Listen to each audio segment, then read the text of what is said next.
The little things you do cultivate or denigrate the culture in your workplace. Let's talk about it. Hi, my name is Sherilyn Dorsey, CEO and founder of People Development and Training, and host of the Leadership Under Pressure podcast. So, the other day, I was talking to a mentee of mine, and she was telling me about something that she did that I had to pass on to you.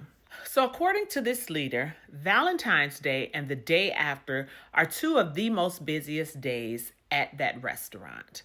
So on Valentine's Day, she was working and she was observing and overhearing some of her team members saying things about how tired they were, how worn out they were, how their back was hurting, how their feet were hurting, how they were kind of achy, etc. So typically, before they get started with work, they have a a stand up meeting, that is. They run over things that are important, things they need to be looking out for the day, answer any quick questions that people may have, etc. Well, on these days, they knew they weren't going to have these meetings because of the nature of the day. They knew it was so busy, so they pretty much handled those things beforehand, before those 2 days came up.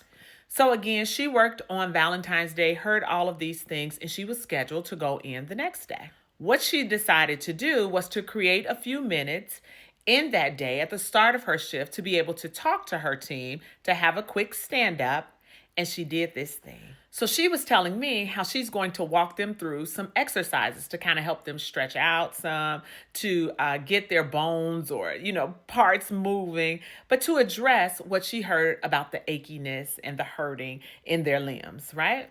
She was telling me she wanted to do that because she wanted to acknowledge that her team was saying that they were so achy and sore, and some of them still had to show up the next day to work, and it was going to be another high pressure day. She said it was going to be quick, but she wanted to make sure she did that because she wanted them to know that she heard what they said, and even better still, she appreciated what it is that they had done, right, by level of service and the level of service that they still provided, even under all of that pressure. And most importantly, she saw their person and wanted to give them something based on the feedback it is that she heard or overheard.